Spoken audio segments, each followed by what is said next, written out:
Sì, diciamo che Gizzi non si conosce dalla Serie A, si è visto di lui anche in A2, è un buon portiere, perché ci mancherebbe, ha fatto il suo. Certo, contro una Pisana così mi rimane un po' difficile per tutti, non voglio fare lo spavaldo, ma se la Pisana gioca così e continua su questo ritmo a livello abbastanza alto, riusciamo insomma a divertirci e a fare delle buone gare.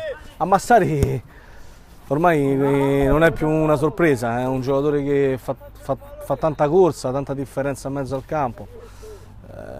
Abbiamo bisogno di lui, quindi se sta sempre così è un problema per le difese avversarie. Allora, parliamo di due giocatori caratteristicamente diversi.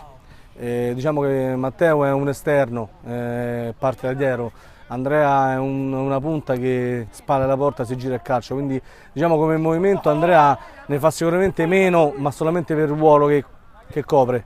Matteo è un esterno, quindi avanti e dietro, copertura, difesa, attacco, diciamo che è un giocatore che sta sempre in movimento. A Massari quando arriva con la palla giusta si gira, calcia e la maggior parte delle porte sono gol. Sono due giocatori completamente diversi che non si può fare a meno di entrambi.